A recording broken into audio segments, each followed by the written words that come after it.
இந்த காலை வேளையிலும் தேவன் நம் மத்தியிலே எழுந்தருளிருக்கிறதுக்காய் நான் தேவனை ஸ்தோத்தரிக்கிறேன். ஆதியாகமம் 48 அதிகாரம் 16 வசனத்தை வாசிக்க கேட்போம். எல்லா தீமைக்கும் நீங்களாக்கி என்னை மீட்டு தூதனுமானவர் இந்த பிள்ளைகளை ஆசீர்வதிப்பாராக. என் பேரும் என் பிதாக்களாகிய ஆபிரகாம் ஈசாக்கு என்பவர்களின் பேரும் இவர்களுக்கு இடப்பட கடவது. பூமியில் இவர்கள் மிகுதியாய் பெருக கடவர்கள் என்றான். ஆபிரகாம் ஈசாக்கு என்ற என் முற்பிதாக்கள் வணங்கி வந்த தேவன் என்று அவர் ஆரம்பித்து அங்கே 48:15 என் முற்பிதாக்களாகிய ஆபிரகாமும் ஈசாக்கும் வணங்கி வந்த தேவனும் நான் பிறந்த நாள் முதல் என்னை ஆதரித்த தேவனுமானவர் என்று அவர் கொண்டு வந்து தூதனுமானவர் என்று அவர் சொன்ன இடத்திலே ஆங்கிலத்திலே ஷெப்பர்ட் என்று போட்டிருக்கிறது. those who had fed me, என்னை ஆதரித்து போஷித்து வழி நடத்தினது என்று அர்த்தப்படக்கூடிய இடத்திலே மெய்ப்பன் என்று அங்கே போடப்பட்டிருக்கிறது. ஆனால் 16 வசனத்திலே அவர் சொல்லும் பொழுது என்னை எல்லா இக்கட்டுக்கும் மீட்ட என் தூதன், எல்லா தீமைக்கும் என்னை மீட்ட என் தூதனுமானவர் என்று கொண்டு வருகிறார். இது தன்னுடைய முற்காலத்தை குறித்த சாட்சியையும் தன்னுடைய தற்கால நிலவரத்தையும் தன்னுடைய வரப்போகிற காலத்தையும் குறித்த தீர்க்க தரிசனத்தின் வார்த்தைகளாக இருக்கிறது என்பதை நாம் தெரிந்து கொள்ள வேண்டும். யாக்கோபின் வாழ்க்கையை நாம் சரியாக அறிந்திருக்கிறோம். யாக்கோபு தன் வீட்டிலிருந்து பரதேசியாய் அரதேசியாய் அவன் அனுப்பப்பட்ட இடத்திலே அவனுடைய வாழ்க்கையின் துவக்கம் எப்படி இருந்தது என்றும் அவன் வாழ்க்கையின் முடிவு இப்பொழுது எப்படி இருக்கிறது என்றும் நான் பார்த்து கொண்டு வருகிறோம். அவன் ஈசாக்கை ஆசீர்வதிக்கும்படியாக அவன் வேஷம் மாறி நின்ற இடத்திலிருந்து அவன் சகோதரனுடைய பகை அவனை விரட்டி கொண்டிருக்கிறது. அங்கிருந்து அவன் தப்பி லாபாவின் வீட்டுக்கு அனுப்பப்படுகிறான் என்ற இடத்தில்தான் அவனுடைய வாழ்க்கையின் துவக்கம் இருக்கிறது என்பதை நாம் தெரிந்து கொள்ள வேண்டும். அவனுடைய வாழ்க்கையின் துவக்கம் அவனை ஒரு எத்தனாக ஏமாற்றுக்காரனாக காண்பிக்கக்கூடிய இடத்திலே இருந்தாலும் கூட அவனுடைய வாழ்க்கையின் முடிவு என்பது அவனை ஒரு ஆளுகைக்குரியவனாக மாற்றி இருக்கிறது. The Prince of God, அவனை தேவனுடைய ஒரு ராஜாவாக ஒரு மாற்றி இருக்க ஆளுகைக்குரியவனாக அது மாற்றி இருக்கிறது என்ற இடத்தில் தான் இஸ்ரவேல் என்று அவனுக்கு தேவன் பெயரிட்டார். யாக்கோபு இஸ்ரவேலாக மாற்றக்கூடிய இடத்திலே அவனுடைய தன்மைகள் முற்றிலும் மாறியது என்பதை தான் நாம் தொடர்ச்சியாக படித்து கொண்டு வருகிறோம். யாக்கோபுடைய வாழ்க்கையிலே அவனுடைய முந்தின நாட்கள் எப்படி இருந்தது, பெத்தேலிலே அவன் தேவனை எப்படி தரிசித்தான், பெனியேலிலே அவனுடைய வாழ்க்கை எப்படி மாற்றப்பட்டது, பெத்தேலிலே அவனுடைய ஆசீர்வாதத்தின் நிறைவு எப்படிப்பட்டதாக இருக்கிறது என்பதை நாம் அறிந்திருக்கிறோம். அவன் கடந்த காலத்தை குறித்த சாட்சியையும் அங்கே அவர் தன்னை எப்படி ஆதரித்தார், என்னை ஆதரித்த தேவன், என்னை போஷித்து என்னை வழிநடத்தி என்னை தப்புவித்து என்னை ஆசீர்வதித்து என்னை கொண்டு வந்த என் தேவன் என்றுதான் அவர் 15 வசனத்திலே அவர் சொல்லுகிறார். ஆனால் 16 அவர் என் மீட்பர் என்று அவர் கொண்டு வருகிறார். அவர் என் மீட்பர், என்னை எல்லா தீமைக்கும் என்னை தப்புவித்து எல்லாருடைய பொல்லாத கைக்கும் என்னை தப்புவித்து என்னை வழிநடத்தின என்னை மீட்டெடுத்த என் மீட்பர் என்று கொண்டு வருகிறார் 16 வசனத்தில். கடந்த காலத்தின் பாதுகாப்பும் வருங்காலத்தின் ஆசீர்வாதமும் அதற்குள் இணைந்திருப்பதாக நாம் பார்க்கிறோம். கடந்த காலத்திலே அவன் கடந்து வந்த பாதைகள் கரடுமுரடான பாதைகள், அவனுடைய வழிகள் ஒரு நிச்சயமற்றதாக இருந்தது. ஆனால் பெத்தேலிலே அவனுக்கு கிடைத்த நிச்சயம் அவனை வழி நடத்தினது. நீர் என் தகப்பனுடைய வீட்டிற்கு என்னை சுகபத்திரமாய் திரும்ப பண்ணுவீர் என்ற நம்பிக்கையின் வார்த்தை அங்கே உச்சரிக்கப்படுகிறது. நாம் காணப்படுகிறதை நம்ப வேண்டியது என்ன என்று அங்கே அப்போஸ்தலனாகிய பவுல் சொல்லுகிறார். காணக்கூடியதை நாம் நம்ப வேண்டியது என்ன? காணாததை குறித்த நிச்சயத்தை நாம் பெற்றிருக்கிறோம்.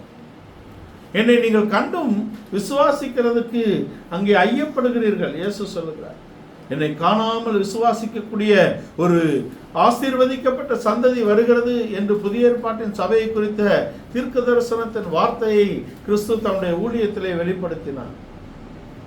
அப்ப காணாதவைகளை குறித்த தேவ எச்சரிப்பை பெற்றவர்கள் காணாதவைகளை குறித்த நிச்சயத்தை பெற்றவர்கள், காணாதவைகளை குறித்த உறுதியுள்ளவர்களாக ஜெயித்தவர்களுடைய பட்டியல் எபிரேயர் 11ஆம் அதிகாரத்தில் போடப்பட்டிருக்கிறது இல்லையா? இவர்கள் பரதேசிகளாக சஞ்சரித்தாலும் தேவனால் நாங்கள் ஆசீர்வதிக்கப்படுகிறோம், தேவனால் எங்களுடைய ஜீவியம் நிலைநிறுத்தப்படுகிறது, தேவனால் எங்களுடைய சந்ததிகள் ஜெயிக்கிறது என்ற உறுதி அவர்களுக்கு இருந்ததை இந்த வசனங்கள் நமக்கு காண்பிக்கிறதாக இருக்கிறது. இங்கே அவருடைய வாழ்க்கையின் துவக்கம் முதல் இந்த ஆசீர்வாதத்தின் நாள் வரைக்கும் 48, 15, 16 வரைக்கும் யாக்கோபை தேவன் நடத்தின வழிகளை நாம் யோசித்து பார்த்தால் அது கடினமான வழிகளாக தான் இருக்கிறது. ஆனாலும் யாக்கோபுக்கு தன்னுடைய பிதாக்களின் தேவன் மேல் இருந்த உறுதி, தேவன் ஆரம்பம் முதல் அங்கே பிதாக்களின் தேவனாக அவர் அறியப்படுகிறார். இஸ்ரவேலை தேவன் ரட்சிக்கிறார் என்ற இடத்தில் எப்படி இருக்கிறது வாக்குத்தத்தம்? அவர்கள் பிதாக்கள் நிமித்தம் அங்கே யூதர்கள், இஸ்ரவேலர்கள், யூதர்கள் ரட்சிக்கப்படுகிறார்கள் என்று கொண்டு வருகிறதுக்கு பவுல் கொண்டு வருகிற காரியம் என்ன? அவர்கள் பிதாக்கள் நிமித்தம் அன்பு கூறப்பட்டவர்கள். அதை தான் அவர் கேட்டு அங்கே he claims the blessings of his father's God, தங்களுடைய தகப்பனுடைய தேவன் என்று அவன் அதுதான் அங்கே உறுதி சொல்லுகிறான். ஆபிரகாமை குறித்து ஆசீர்வாதங்கள் ஈசாக்குக்கு கொடுக்கப்பட்டது. என் சொல்லுக்கும் என் விதிக்கும் என் கட்டளைக்கும் என் கற்பனைகளுக்கும் அவன் எப்படி நடப்பான் என்று அங்கே 26:4 ஆதியாகமும் 26ஆம் அதிகாரம் 4ஆம் வசனத்திலே சொல்லப்படுகிறது. ஆனால் யாக்கோபு தான் அங்கே லாபானிடத்தில் சொல்லுகிறார், ஈசாக்கின் பயபக்திக்குரியவர் இல்லாதிருந்தால் என்னை நீர் வெறுங்கையாக அனுப்பியிருப்பேன். வீட்டிலிருந்து எப்படி வெறுங்கையாய் வந்தானோ அப்படியே லாபானின் வீட்டிலிருந்தும் நான் அனுப்பப்பட்டிருப்பேன். ஆனால் என்னை ஆதரிக்கக்கூடிய இந்த பிதாக்களின் தேவன் ஆபிரகாம், ஈசாக்கு என்னும் என் முற்பிதாக்கள் வணங்கி வந்த தேவன் என் பாதையில் எல்லாம் என்னை வழி நடத்தி என்னை போஷித்து என்னை ஆதரித்து என் கையின் பிரயாசங்களை ஆசீர்வதித்திருக்கிறார். இல்லை என்றால் நீர் என்னை என்ன செய்திருப்பீர் அப்படிங்கிறது லாபானுக்கு முன்பாக அவன் வைத்த கேள்வியாக இருக்கு. நம்ம உலகத்திலே நமக்கு ஞானம் இருக்கிறது, அறிவு இருக்கிறது, புத்தி இருக்கிறது, பலன் இருக்கிறது. நாம் வேலைக்கு போகிறோம், சம்பாதிக்கிறோம். என் கையின் பிரயாசம், என் வீடு, நான் சம்பாதித்தவைகள், என் முற்பிதாக்கள் என்று நாம் யாரை சொல்லுகிறோம்?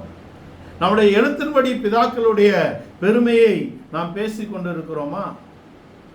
அல்லது நமக்கு ஆவிக்குரிய ரீதியிலே கொடுக்கப்பட்ட ஆசீர்வாதங்களின் மேன்மையை நாம் பேசிக் கொண்டிருக்கிறோம்? ஆவிக்குரியவர்கள் என்று வந்த பின்பு எழுத்துக்குரியதை அட்ரஸ் பண்ணிட்டு வாழக்கூடிய வாழ்க்கையை நாம் வாழக்கூடாது. அதுக்காக அவர்களை வெளுத்து தள்ளிவிட வேதம் சொல்லவில்லை. ஆனால் நாம் எதற்கு முக்கியத்துவம் கொடுக்கிறோம்?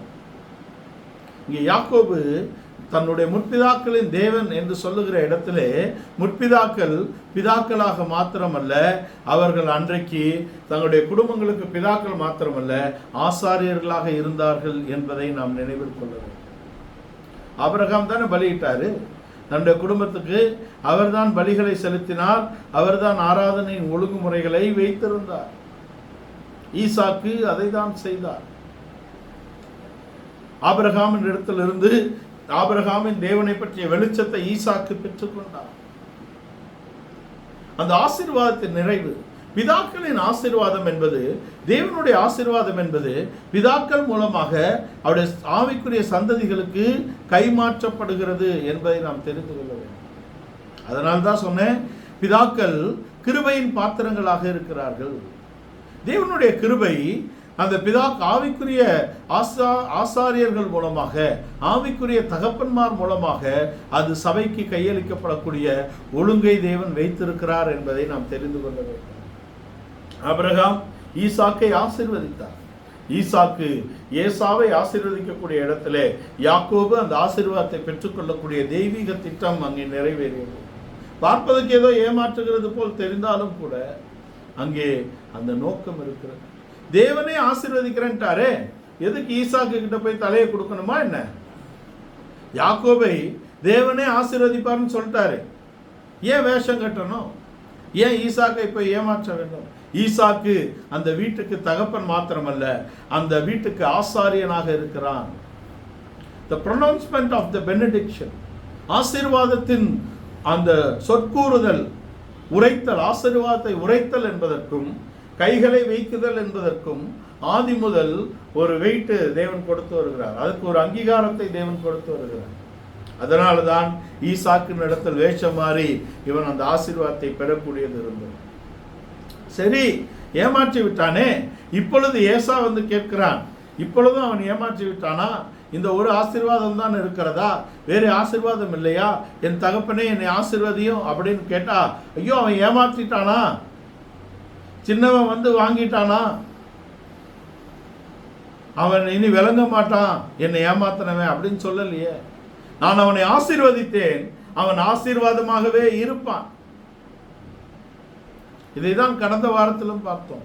அவன் பிறப்பினால் அல்ல, தேவனுடைய தெரிந்து கொள்ளுதலினால் வந்திருக்கிறான். பிறப்பினால் வந்திருந்தால் ஏசாதான் இல்லையா? ஏசாதான் சேஷபுத்திரன். பிறப்பினால் வந்திருந்தால் இஸ்மவேல் பல வருடங்களுக்கு முன்பாகவே அவன் ஆபிரகாமின் வீட்டில் இருக்கிறானே. சீனியாரிட்டியில் இல்லை. இது இந்த சேஷபுத்திர பாகம் அவன் முந்தி பிறந்தான் பிந்தி பிறந்தான் இவ்வளவு நாள் இருக்கிறான் என்பதெல்லாம் கிடையாது. தேவனுடைய தெரிந்து கொள்ளுதலினால் இது கொடுக்கப்படுகிறது. இஸ்மவேல் ஆபிரகாமுக்கு குமாரன் என்று தேவன் எங்கும் சொல்லவில்லை. ஆபிரகாம் தான் சொல்லிட்டு இருக்கிறாரு இல்லையா? ஏசாவை, ஈசாக்கு ஏசாவை அங்கே ஆசீர்வதிக்கும்படியாக சித்தம் கொண்டாலும் தெய்வீக திட்டம் என்பது யாக்கோபின் இடத்தில் இருக்கிறது. யாக்கோபு அதை குறித்த ஜாக்கிரதை உள்ளவனாக இருக்கிறான். அதை எப்படியாவது அடைந்து விட வேண்டும் என்று இருக்கிறான். இந்த ஏசாவுக்கு பிதாக்களை குறித்தும் அறிவில்லை, பிதாக்களுடைய ஆசீர்வாதத்தை குறித்த அறிவு இல்லாததினால் தான் அவன் இழந்து போனான். பிதாக்களை பற்றிய அறிவு இருந்தால், அந்த சேஷ்ட பிதாக்களின் தேவனை குறித்த அறிவு இருந்தால் சேஷ்டபுத்திர பாகத்தை அவன் விட்டிருப்பானா? பிதாக்களுடைய ஆசீர்வாதத்தை குறித்த அறிவு உனக்கு இருக்கிறது, ஆனால் சேஷ்டபுத்திர பாகத்துக்கு ஏற்ற தகுதியான நடக்கை உன்னிடத்தில் இல்லை என்றால் நீ ஆசீர்வாதத்தை இழந்து போவது நிச்சயம். ரட்சிக்கப்பட்டிருக்கிறோம் என்று சொல்லுகிற நாம் ஆவியின் அனுக்கிரகத்தினாலும் வசனத்தின் வசனத்தின் வல்லமையினாலும் ஆவியின் அனுக்கிரகத்தினாலும் நாம் செவ்வையான வழியிலே நடக்க வேண்டும் இல்லையா? கடைசியாக சகோதரரே, கர்த்தரிலும் அவருடைய சத்துவத்தின் வல்லமையிலும் பலப்படுங்கள். அவருடைய சத்துவத்தினால் பலப்பட்டு அவருடைய ஆவியினால் நடத்தப்பட வேண்டும். அப்பொழுதுதான் நாம் புத்திரராக இருப்போம். எவர்கள் தேவ ஆவியினால் நடத்தப்படுகிறார்களோ அவர்கள் தேவனுடைய புத்திரராக இருக்கிறார்கள். 8:14 ரோமர். அப்ப அதுதானே, அந்த தகுதி இல்லாவிட்டால் இழந்து போவது நிச்சயம் என்பதற்கு ஏசா சரியான முன்னுதாரணமாக இருக்கு. ஏசாவுக்கு என்ன குறை? எல்லாம் இருக்கிறது, வசதி வாய்ப்பு எல்லாம் இருக்கிறது, வேலைக்காரர் வேலைக்காரிகள் இருக்கிறார்கள், அவருடைய சந்ததி சேயீர் மலை தேசத்தை சுதந்திரித்துக் கொள்ளுகிறது. என்ன குறைவு இருக்கிறது? தேவன் இல்லை, பிதாக்களுடைய ஆசீர்வாதம் இல்லை.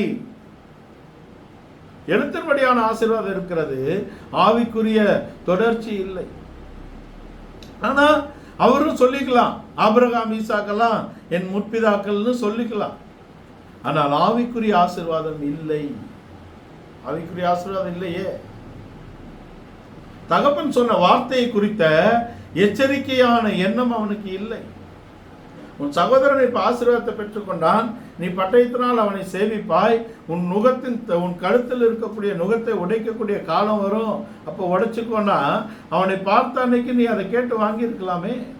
சேஷ்டபுத்திர பாகத்தை குறித்த அறிவும் இல்லை, பிதாக்களை மதிக்கக்கூடியவன் இல்லை. பிதாக்களை அவன் மதித்திருந்தால் அவளுடைய மன நோவும்படி நடந்திருப்பானா? ஆனா அவன் பிள்ளைகளுக்கு என்ன சொல்லியிருப்பான்? பிதாக்களை மதிக்க வேண்டும் என்று சொல்லியிருப்பான். தன் பிதாவை மதிக்காதவன் தன்னை மதிக்கும்படியாக தான் தன் பிள்ளைகளுக்கு சொல்லிக் கொடுத்திருப்பான். ஆனால் அது நடந்திருக்குமா என்பது கேள்விக்குறி. நம்முடைய வாழ்க்கையிலே நம் முற்பிதாக்களை, நம் ஆவிக்குரிய முற்பிதாக்கள், நான் சொல்வது முற்றிலும் ஆவிக்குரிய முற்பிதாக்கள், I'm not talking about the biological parents. I'm talking about the spiritual parents. The fathers. இந்த பிதாக்கள் கிருபையின் கருவிகளாக இருக்கிறார்கள், கிருபையின் பாத்திரங்களாக இருக்கிறார்கள். பவுல் சொல்லுகிறார், உங்களுக்காக எனக்கு அளிக்கப்பட்ட கிருபையிலே நீங்கள் பங்குள்ளவர்களாக இருக்க வேண்டும் என்று நான் விரும்புகிறேன். அப்ப சபைக்காக, சபையின் பிதாக்களுக்கு கிருபை அளிக்கப்பட்டிருக்கிறது. சபையானது அந்த கிருபையை பிதாக்களோடு இணைந்து அவர்களோடு பங்கு பெற வேண்டும். You are the partakers of the grace which is given for you. அந்த கிருபை உங்களுக்காக தான் கொடுக்கப்பட்டிருக்கிறது, நீங்கள் அதில் பங்குள்ளவர்களாக வேண்டும் என்று அப்போஸ்தலன் சபைக்கு சொல்லுகிறார். அப்ப முற்பிதாக்களோடு அந்த உடன்படிக்கையின் உறவில் இருப்பதுதான் அந்த கிருபையை நமக்கு கொண்டு வருகிறதாக இருக்கிறது. அந்த கிருபையை நாம் இழந்து போகக்கூடாது, அந்த கிருபையை நாம் விருதாவாக்க கூடாது. அப்படி ஆக்கினால், அவளை நாம் துக்கப்படுத்தினால் நம்முடைய ஆசீர்வாதத்தின் நிறைவு அங்கே நிறைவாக முடியாது, நம்முடைய ஆசீர்வாதம் நிறைவாக முடியாது என்பதை நாம் தெரிந்து கொள்ள வேண்டும். இந்த ஏசாவுடைய வாழ்க்கையில அவன் அங்கே பாருங்க, தகப்பனிடத்தில் நெருக்கமாக இருக்கிறான், தாயினிடத்தில் அவன் நெருக்கமாக இருந்ததாக எங்கும் எழுதப்படவில்லை. நாம் ஒருவரை பற்றி கொண்டு மற்றொருவரை வெறுக்கக்கூடிய வாழ்க்கை இருக்கக்கூடாது. ஏன் வெறுக்கிறோம்? கண்டிப்பதனால் வெறுக்கிறோமா? அப்ப கண்டிக்கப்படாதவர்கள் எப்படி ஆவிக்குரியவர்களாக வளர வேண்டும்? அவர்கள் எப்படி வளர முடியும்? அவர்கள் எப்படி குமாரராக இருக்க முடியும்? உன் பிள்ளைகளை நீ கண்டித்து வளர்க்க வேண்டும் என்று வேதம் சொல்லுகிறது. கண்டிக்கக்கூடிய தகப்பனை பிள்ளைகள் நேசிக்காவிட்டால் அவர்கள் பிள்ளைகளாக இருப்பதற்கு தகுதியற்றவர்களாகி விடுகிறார்கள்.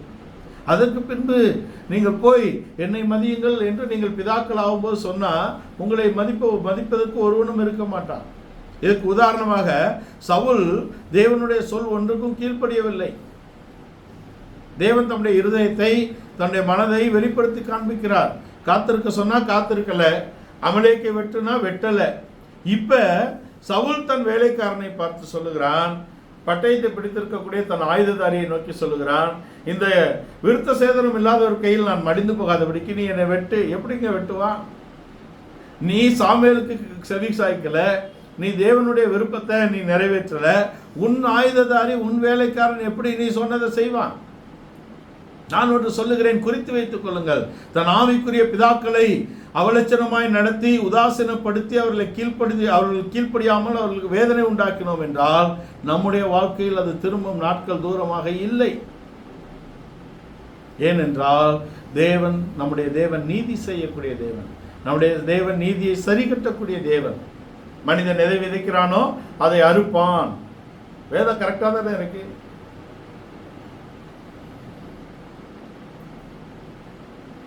தகப்பனை அவலட்சணமாய் நடத்தக்கூடியவர்கள் மந்தையும் அவலட்சணமாய் மேய்க்கக்கூடிய இடத்தில் தான் இருப்பார்கள். வேதம் சொல்லுது, நம்ம சொல்லுது இல்லையா? இப்ப இந்த முற்பிதாக்களின் ஆசீர்வாதத்தை குறித்த அறிவு யாக்கோபுக்கு மாத்திரமல்ல, யாக்கோபின் குமாரனாகிய யோசேப்புக்கும் இருக்கிறது. அதனாலதான் யோசேப்பு தன் எகிப்தில் பிறந்த 2 பிள்ளைகளையும் கொண்டு வந்து இங்கே யாக்கோபு அவர்களை ஆசீர்வதிக்க வேண்டும் என்று முந்தியே கொண்டு வரார். 49ஆம் வசனத்துல தான் எல்லா குமாரையும் அவர் ஆசீர்வதிக்க போறாரு. ஆனா 48லயே யோசேப்புக்கு தேவனை குறித்தும் தேவனுடைய ஆசாரியர்களை குறித்தும் அந்த ஆசீர்வாதத்தை குறித்த வெளிச்சம் அவனுக்கு இருக்கிறது. அதனால்தான் எபிராயிமையும் மனாசையும் கொண்டு வந்து தன் தகப்பன் அவர்களை ஆசீர்வதிக்கும்படியாக கொண்டு வருகிறான். அந்த ஆசீர்வாதம் எப்படி ஆரம்பிக்கிறது? ஆபிரகாம், ஈசாக்கு என்ற நம்முடைய முற்பிதாக்கள் வணங்கி வந்த தேவன், நம்முடைய முற்பிதாக்களின் தேவன். பிறந்த நாள் முதல் என்னை இந்நாள் வரைக்கும் ஆதரித்த என் தேவன், நம்மை ஆதரிக்கக்கூடிய மேய்ப்பன் அவர் என்னுடைய மீட்பர், எல்லா தீமைக்கும் எல்லா வல்லடிக்கும் என்னை மீட்டு என்னை கொண்டு வந்த என் தூதனுமானவர், அவர் என்னுடைய இரட்சகர் என்று கொண்டு வருகிறார். யாக்கோபின் வல்லவர் நம்முடைய இரட்சகராக இருக்கிறார். இந்த ஆசீர்வாதத்தை யோசேப்பின் குமாரர் பெற்றுக் கொள்ளுகிறார்கள். யோசேப்பு அந்த ஆர்டர் தெரிஞ்சு கரெக்டா மூத்தவனை ரைட்லையும் இளையவனை லெஃப்ட்லையும் நிறுத்துறாரு. ஆனால் யாக்கோபு கைகளை மாற்றி வைக்கிறான். அது தவ் என்று நான் சொன்னேன். அங்கே மோசேயின் காலம் வரைக்கும் தவ் இப்படிதான் கிராஸ் போட்ட போல தான் எழுதப்பட்டது. அந்த தவ் என்ற அந்த வார்த்தை தான் அங்கே அந்த ஆசீர்வாதத்தின் நிறைவை கொண்டு வரக்கூடிய இடத்தில் இருக்கிறது என்று, அது மேசியாவின் பிந்தின மேசியாவின் வெளிச்சத்தை அங்கே தன் சந்ததியில் கொண்டு வரக்கூடிய ஒரு வெளிச்சம் யாக்கோபுக்கு இருந்தது. பிதாக்களுடைய ஆசீர்வாதத்தை பெற்றுக்கொள்ள வேண்டும் என்ற வெளிச்சம் யோசேப்புக்கு இருந்தது. நீ எப்பிராயீமை போலவும் மனாசேயை போலவும் நீங்கள் பெருகுவீர்கள் என்ற ஆசீர்வாதம் இன்றைக்கு வரைக்கும் இஸ்ரவேலர்கள் சொல்லக்கூடிய ஆசீர்வாதத்திலே இருக்கிறது. இதை சொல்லிதான் ஆரோனின் ஆசீர்வாதத்தை சொல்லுகிறார்கள். நீ எப்பிராயீமை போலவும் மனாசேயை போலவும் நீ பெருக கடவாய் என்று சொல்லிதான் கர்த்தர் உன்னை ஆசீர்வதித்து உன்னை காக்க கடவர். கர்த்தர் தம்முடைய முகத்தை உன்மேல் பிரகாசிக்க பண்ணி உனக்கு கிருபை அளிக்க கடவர். கர்த்தர் தம்முடைய முகத்தை உன்மேல் பிரசன்னமாக்கி உனக்கு சமாதானம் கட்டளையிட கடவர் என்ற ஆசீர்வாதத்தை அவர்கள் சொல்லக்கூடிய இடத்திலே இன்றைக்கும் இருக்கிறார்கள். இது ஆண் பிள்ளைகளை ஆசீர்வதிக்கக்கூடிய ஆசீர்வாதம். பெண் பிள்ளைகளை எப்படி ஆசீர்வதிக்கிறாங்க? ரூத்தின் புஸ்தகம் 4ஆம் அதிகாரம் 12ஆம் வசனத்தின் ஆசீர்வாதத்தினால் இஸ்ரவேலின் வீட்டை கட்டிய 2 ஸ்திரீகளைப் போல நீ உன் வீட்டை கட்டுகிற உன் அந்த ஸ்திரீயை குறித்த ஆசீர்வாதம், அவளுடைய மருமகள் பெற்றெடுக்கக்கூடிய சந்ததியை குறித்த ஆசீர்வாதத்தின் நிறைவை சொல்லி அதற்கு பின்பாக அங்கே ஆரோனின் ஆசீர்வாதத்தை சொல்லக்கூடிய வழக்கம் இருக்கிறது. ஏன் இந்த வழக்கத்தை தேவன் வைத்திருக்கிறார்? ஏனென்றால் பிள்ளைகள் பிதாக்களினால் ஆசீர்வதிக்கப்படக்கூடிய வழக்கம் என்பது தேவனுடைய ஒழுங்காக இருக்கிறது. தேவன் தானே இதை ஏற்படுத்தினார். இதை குறித்த அறிவு அவனுக்கு இருந்தது. யாருக்கு? யாக்கோபுக்கு இதை பற்றிய அறிவு இருந்தது மாத்திரமல்ல, யோசேப்புக்கும் இதை பற்றிய வெளிச்சம் இருந்ததனால்தான் அவன் தன் பிள்ளைகளை அங்கே அவருக்கு தன் தகப்பனுக்கு முன்பாக கொண்டு வருகிறான். யாக்கோபு அவர்களை ஆசீர்வதித்த இடத்திலே ஒரு மேசியாவின் வெளிச்சத்தை அவர் கொண்டு வரக்கூடிய இடத்தில் இருக்கிறார். அதுக்கு பின்பாக தான் 49ஆம் அதிகாரத்திலே தன் எல்லா பிள்ளைகளையும் அவர் ஆசீர்வதிக்கிறார். 49ஆம் அதிகாரத்திலே யாக்கோபின் குமாரரே கூடி வாருங்கள், ஒரு தகப்பன் கடைசி காலத்திலே உங்களை ஆசீர்வதிக்க விரும்புகிறார் என்று சொல்லுகிறார். இந்த யாக்கோபின் தேவனுடைய ஆசீர்வாதம் என்ன? அவனை எப்படி அவர் மீட்டெடுத்தார் என்றால், அவனுடைய வாழ்க்கையின் எல்லா பகுதிகளிலும் அவர் மீட்டெடுத்திருக்கிறார். அவனுடைய தகப்பனுடைய ஆசீர்வாதத்தை பெற்றுக்கொண்டு அவன் தன் வீட்டை விட்டு அனுப்பப்பட்ட நாளில் இருந்து அவன் திரும்பி வரும் வரைக்கும், யோசேப்பு பிறந்து அவன் திரும்பி வரும் வரைக்கும் இந்த ஆசீர்வாதத்தின் நிறைவு அவனுடைய வாழ்க்கையில் இருக்கிறது, அவனுடைய சந்ததிக்குள் கொண்டு வரப்படுகிறது என்பதை நாம் தெரிந்து கொள்கிறோம். வெறுங்கையனாய் போனேன், நான் இப்பொழுது மந்தைகளோடும் ஜனங்களோடும் திரும்பி வந்திருக்கிறேன் என்று அவன் சொல்லக்கூடிய இந்த ஆசீர்வாதத்தின் நாள் வரைக்கும் அவனுடைய வாழ்க்கை மாற்றப்பட்டிருக்கிறது. எத்தனாக இருந்த அவனை ஒரு ஆளுகைக்குரியவனாக அவர் மாற்றியிருக்கிறார். பிரின்ஸ் ஆஃப் காட் இல்லையா? இஸ்ரேல் என்றால் தேவனுடைய இளவரசன் என்று அவனுக்கு பேர் சூட்டப்பட்டிருக்கிறது. அல்லது இப்படி எடுத்துக்கொள்ளலாம், தேவன் அவனை ஆளக்கூடியவராக இருக்கிறார் என்றும் நீங்கள் எடுத்துக்கொள்ளலாம். God is a king, God is my prince, அல்லது the prince of God, ரெண்டுமே எடுத்துக்கலாம். அப்படி அவனுடைய வாழ்க்கையை மாற்றின தேவனுடைய ஆசீர்வாதத்தை தன் சந்ததியில் கொண்டு வரும்படியான வெளிச்சம் அவனுக்குள் இருந்தது. அதுதான் முக்கியமானது. தன் ஜீவியத்தை மாற்றின தேவன் எத்தனாக தன் சகோதரருக்கு காணப்பட்டவன், எதிரியாக தன் சகோதரர்களை பார்த்தவன், தன் சகோதரனை எதிரியாக பார்த்தவன் இல்லையா? ஏசா வரார்னா எதிரி வருகிறான் என்றுதான் அவன் காதில் கேட்கிறது.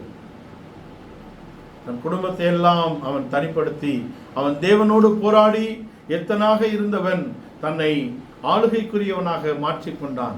தேவன் அவனை ஆசீர்வதித்து மாற்றினான். தேவனோடு போராடி என்றால் பல முறை நாம் கேட்டிருக்கிறோம். தேவனோடு அவன் போராடினான் என்றால் தன் சுயத்துக்கு விரோதமாக போராடி தன்னை மாற்றிக்கொண்டான். இப்பொழுது அவன் தன்னுடைய சகோதரனை தேவதூதனை போல பார்க்கிறான் என்ற இடத்துக்கு வந்திருக்கிறான். மேசியாவின் வெளிச்சம், அவர் மீட்பர் என்ற வெளிச்சம் யாக்கோபுக்கு இருந்தது. என்னை மீட்ட தூதனானவர் உங்களை ஆசீர்வதிப்பார் என்று யோசேப்பின் குமாரரை அவன் ஆசீர்வதிக்கிறான். அவர்கள் பெருகக்கூடிய ஆசீர்வாதம். அதுக்கு அடுத்து தன் பிள்ளைகளையும் அவன் ஆசீர்வதிக்கக்கூடிய இடத்திலே இருக்கிறான். 49ஆம் அதிகாரத்திலே அவர்களை குறித்த கடைசி நாட்களை குறித்த வெளிச்சத்தை அவன் சொல்லுகிறான். யாக்கோபின் குமாரரே கூடி வந்து கேளுங்கள், ரூபனே நீ விளங்க மாட்டேன்னு சொல்லிட்டார், சிமியோனும் லேவியும் வீட்டை விட்டு வெளியில போங்கன்னு சொல்லிட்டார். யூதாவை குறித்த ஆசீர்வாதம் நிறைவாக இருக்கிறது. செங்கோல் சமாதானத்தின் கர்த்தர் வருமளவும் செங்கோல் உன்னை விட்டு எடுபடுவது இல்லை. நீ சிங்கம், நீ பாலசிங்கம், நீ கிளசிங்கம், இறையை கவர்ந்து கொண்டு போய் மடங்கி படுத்தாய், உன்னை எழுப்புகிறவன் யார்? எல்லாம் சொல்லிட்டார். எல்லாரையும் ஆசீர்வதிச்சிட்டார். சகோதரர்களால் புகழப்படக்கூடிய ஒரு யூதா, சகோதரர் விசேஷித்தமானவன் இல்லையா? 8 வாசிங்க. யூதாவே சகோதரரால் புகழப்படுபவன் நீயே. புகழப்படுகிற யூதா, சகோதரர்களால் புகழப்படுகிற ஒரு யூதா, சகோதரர்கள் விசேஷித்தமான ஒரு யோசேப்பு, 2 பேரையும் ஆசீர்வதிச்சிருக்கிறார். ஆனா பெஞ்சமின் பீறுகிற ஓனாய் என்று சொல்லிவிட்டார். அதை நாம் ரொம்ப ஆராய்ச்சி பண்ண வேண்டிய அவசியம் இல்லை. ஆராய்ச்சியை நிறுத்தினா நல்லா இருக்கும்.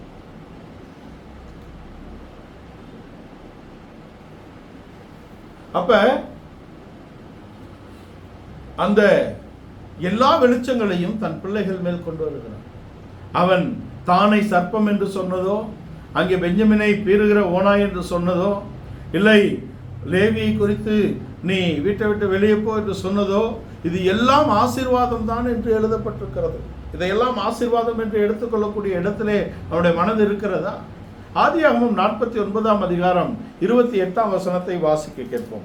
ஆதியாகமம் 49ஆம் அதிகாரம் 28ஆம் வசனம். இவர்கள் எல்லாரும் இஸ்ரவேலின் 12 கோத்திரத்தார். அவர்களுடைய தகப்பன் அவர்களை ஆசீர்வதிக்கையில் அவர்களுக்கு சொன்னது இதுதான், அவனவனுக்குரிய ஆசீர்வாதம் சொல்லி அவனவனை ஆசீர்வதித்தான். அவன் தகப்பன் அவனவனுக்குரிய ஆசீர்வாதத்தை சொல்லி அவனவனை ஆசீர்வதித்த ஆசீர்வாதத்தின் நிறைவு 3 ஆசீர்வாதம் என்று போடப்பட்டிருக்கும். இந்த நிறைவை பெற்றுக்கொண்ட ஒரு நிறைவான கோத்திரம் என்பது யூதா கோத்திரம் தான் என்பதை நாம் தெரிந்து கொள்ள வேண்டும். இந்த யோசேப்பு சகோதரரில் விசேஷித்தமானவன். இந்த யூதா சகோதரர்களால் புகழப்படுகிறவன். இவர்கள் இப்பொழுது யாக்கோபின் சேஷ்டபுத்திர பாகத்தை பிரித்து கொள்ளக்கூடிய இடத்திலே வருகிறார்கள். சேஷ்டபுத்திர பாகத்திலே ராஜாதிபத்தியமும் இருக்கிறது, சேஷ்டபுத்திர பாகமும் சேர்ந்து இருக்கிறது. 1 நாளாகமம் 5ஆம் அதிகாரத்தை நாம் வாசித்தால், 1 நாளாகமம் 5ஆம் அதிகாரம் 2ஆம் வசனம். யூதா தன் சகோதரரிலே பலத்ததினால், யூதா தன் சகோதரர்களிலே பலத்ததினால் ராஜாதிபத்தியம் அவன் சந்ததியில் உண்டானது. ராஜாதிபத்தியம் அவன் சந்ததியில் உண்டானது. ஆகிலும் சேஷ்டபுத்திர சுதந்திரம் யோசேப்புடையதாயிற்று. ஆகிலும் சேஷ்டபுத்திர சுதந்திரம் யோசேப்புடையதாயிற்று. யோசேப்பு கனிதரும் செடி. ஆனால் யூதா அங்கே நீரூற்றண்டையில் வேரூன்றி இருக்கக்கூடிய விருட்சம். அந்த விருட்சத்தின் பலன் எங்க இருக்கிறது? வேரிலே இருக்கிறது. யூதா கோத்திரத்தின் வேர் கிறிஸ்து. இந்த வெளிச்சம் அங்கே யாக்கோபுக்கு இருந்தது. சமாதான கர்த்தர் வரும் வரைக்கும் செங்கோல் உன் கையை விட்டு நீங்குவது இல்லை என்று சொல்லிவிட்டார். சமாதானத்தின் கர்த்தர் வந்து அங்கே தாவீதின் கோத்திரத்திலே பிறந்து அங்கே தாவீதின் சிங்காசனத்தில் ஆளுகை செய்வார் என்ற வெளிச்சத்தை யாக்கோபு தன் பிள்ளைகளுக்கு சொல்லுகிறார். அப்ப பிதாக்களுக்கு ஒரு பிற்காலத்தை குறித்த வெளிச்சத்தை தேவன் தருகிறார். ஆவிக்குரிய பிதாக்கள் நம்முடைய கடந்த காலத்திலும் நம்முடைய தற்காலத்திலும் நம்முடைய வருங்காலத்தை குறித்த தெளிவையும் வெளிச்சத்தையும் பெறக்கூடிய அபிஷேகத்தை வைத்திருக்கிறார்கள். அந்த கிருபையின் பாத்திரங்களாக தேவன் அவர்களை ஏற்படுத்தி இருக்கிறார். உபாத்தியர்கள் அநேகர் உண்டு, பிதாக்கள் இல்லையே. உபாத்தியர்கள் வேதத்தில் தேறினவர்கள், ஆனால் இருதயம் இல்லையே, கிரியை இல்லை, இருதயம் இல்லை. அதுதான் முக்கியம் இல்லையா?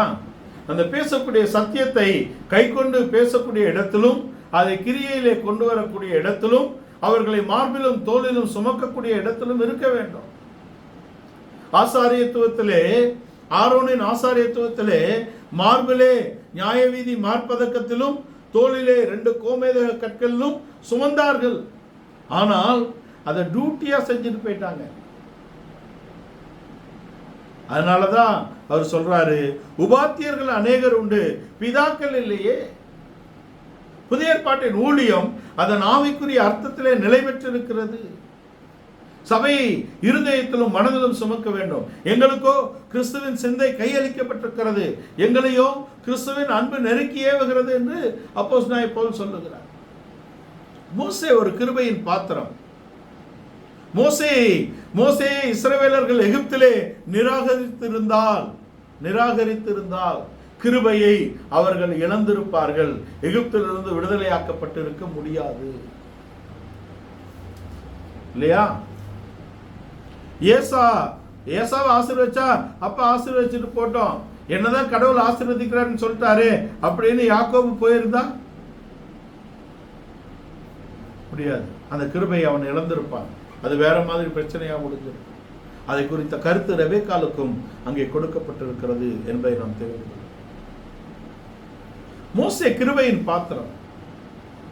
என்னாகமும் 27:16 வாசிங்க. என்னாகமும் 27:16.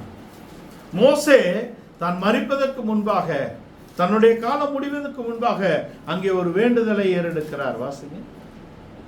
கர்த்தருடைய சபை மெய்ப்பன் இல்லாத மந்தையை போல் இராதபடிக்கு, கர்த்தருடைய சபை மெய்ப்பன் இல்லாத மந்தை போல இராதபடிக்கு, அந்த சபைக்கு முன்பாக போக்கும் வருத்தமாய் இருக்கும்படிக்கும், அந்த சபைக்கு முன்பாக போக்கும் வருத்தமாய் இருக்கும்படிக்கும், அவர்களை போகவும் வரவும் பண்ணும்படிக்கும், அவர்களை போகவும் வரவும் என்றால் நடத்தும்படிக்கு, மாம்சமான யாவருடைய ஆவிகளுக்கும் தேவனாகிய கர்த்தர் ஒரு புருஷனை அவர்கள் மேல் அதிகாரியாக ஏற்படுத்த வேண்டும் என்றான். இதான் ஆர்டர். ஒரு புருஷனை அவர்கள் மேல் ஏற்படுத்தும். மந்தை மேய்ப்பன் இல்லாதவனாய் இராதபடிக்கு, மந்தை மேய்ப்பன் இல்லாதபடி போகாதபடிக்கு, மந்தைக்கு முன்பாக போக்குவரத்துமாய் இருக்கும்படிக்கும், மந்தையை கொண்டு வரும்படிக்கும், அங்கே அபிஷேகம் பண்ணப்பட்ட ஒருவனை, சகல அபிஷேகத்துக்கும் பிதாவாகிய தேவன், சகல ஆவிக்கும் பிதாவாகிய தேவன் நீர் ஒருவனை ஏற்படுத்தும். Set a man before the congregation. ஏற்படுத்தப்பட்ட மனிதனின் கோட்பாடு என்பது தேவனால் ஏற்படுத்தப்பட்டது என்று தேவனை முகமுகமாக தரிசித்த மோசேக்கு இருந்த வெளிச்சம். இந்த வெளிச்சத்தை யோசேப்பு பெற்றிருந்தான். தேவனால் ஏற்படுத்தப்பட்டவர்கள் ஓடு உள்ள உடன்படிக்கையும், அந்த உடன்படிக்கையின் ஆசீர்வாதமும், அந்த உடன்படிக்கைக்குரிய கிருபையையும் என் பிள்ளைகள் அடைந்து கொள்ள வேண்டும் என்று யோசேப்பு தன் பிள்ளைகளை முந்தி தன் தகப்பனிடத்தில் கொண்டு வந்தான். அந்த வெளிச்சம் யாக்கோபுக்கு இருந்ததினால், கடைசி காலத்தில் உங்களுக்கு நேரிடப் போகிறவர்களை நான் சொல்லி உங்களை ஆசீர்வதிப்பேன், யாக்கோபின் குமாரரே வந்து கேளுங்கள் என்று தன் பிள்ளைகளை அழைத்து அவர்களை ஆசீர்வதித்தான்.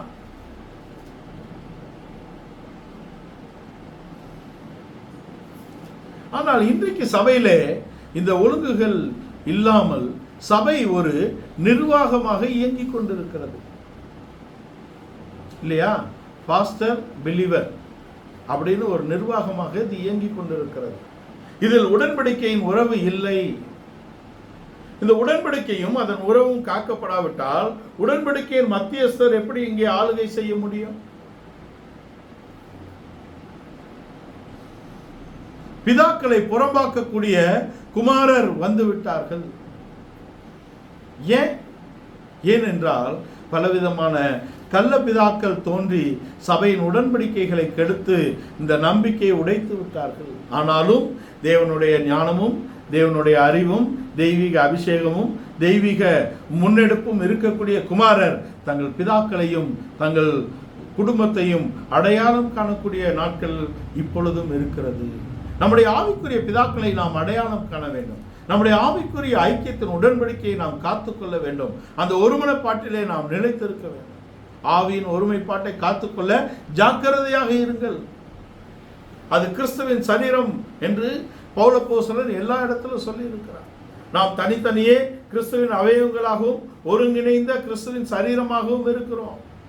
தேவனானவர் சபையிலே ஏற்படுத்தின ஊழியர்கள் இருக்கிறார்கள்.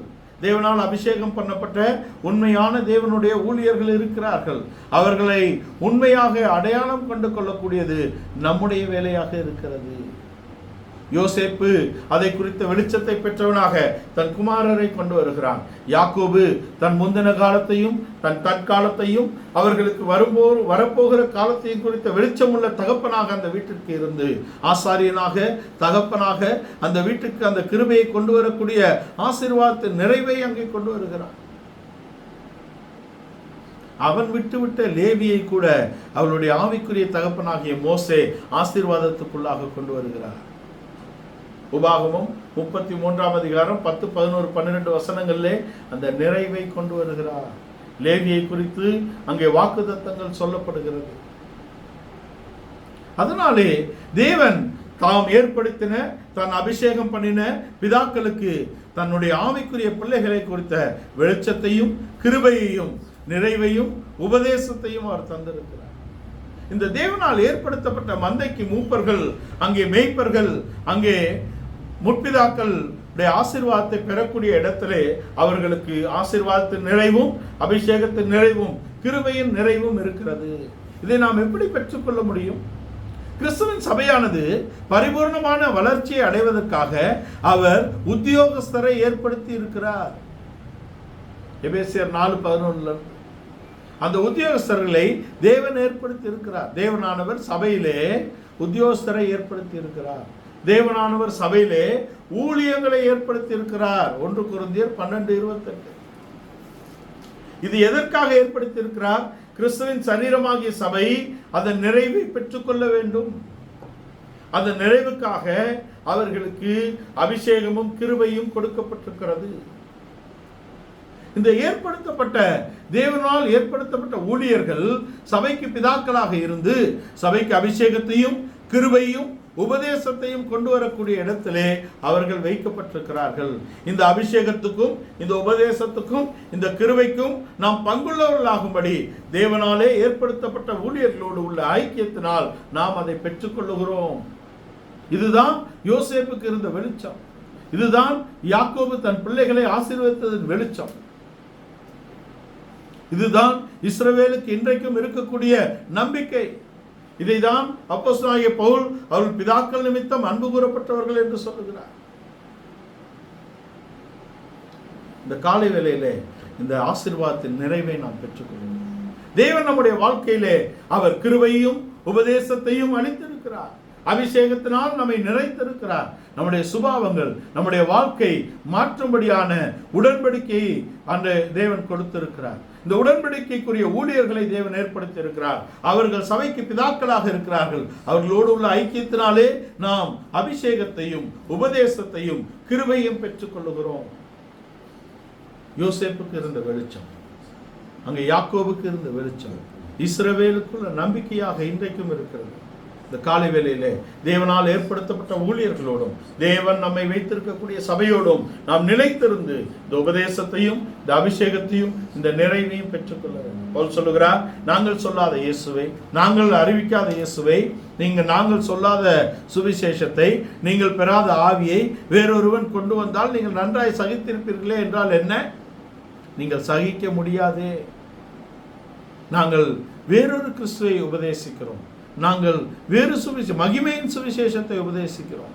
இங்கே நீங்கள் பெறக்கூடிய ஆவியின் நிறைவு என்பது அது தனித்துவமானது என்று அப்போஸ்தலன் சொல்கிறார். அப்போஸ்தல உபதேசத்தின் ஒழுங்கிலே நாம் நின்றால், அப்போஸ்தல பிதாக்களை நாம் சரியாக அங்கீகரித்து அவர்களோடு உள்ள உடன்படிக்கையிலே நின்றால் அதுக்கேற்ற உபதேசமும் அபிஷேகமும் கிருபையும் நமக்கு அளிக்கப்படுகிறது என்ற வெளிச்சத்துக்கு நாம் ஒப்புக்கொள்கிறோம். இந்த காலை வேளையிலே இந்த வசனங்களுக்கு முற்றிலுமாக ஒப்பு கொடுப்போம். நம்முடைய ஜீவியத்தை மாற்றின தேவன் நம்மை கொண்டு நம்முடைய குடும்பங்களிலே ரட்சிப்பை கொண்டு வருவது நிச்சயம். நம்மை கொண்டு இந்த வெளிச்சத்தை பிரகாசிப்பது நிச்சயம். நம்மை கொண்டு இந்த உபதேசத்தை அவர் கொண்டு வருவது நிச்சயம். நம்மை தேவன் மேன்மையும் மகிமையுமாக வைப்பது நிச்சயம். சபையின் பிதாக்கள் சபை இருதயத்திலும் தோளிலும் சுமக்கக்கூடிய பிதாக்களாக இருக்கிறார்கள். சபைக்கு கிருபையின் பாத்திரங்களாக இருக்கிறார்கள். சபைக்கு உபதேசத்தின் ஊற்றாக இருக்கிறார்கள். சபைக்கு அவர்கள் அபிஷேகத்தை கொண்டு வரக்கூடிய நிறைவின் அபிஷேகம் அவர்களுக்கு கொடுக்கப்பட்டிருக்கிறது. இந்த காலை வேளையிலே இந்த வசனங்களுக்கு முற்றிலுமாக நாம் ஒப்பு கொடுப்போம்.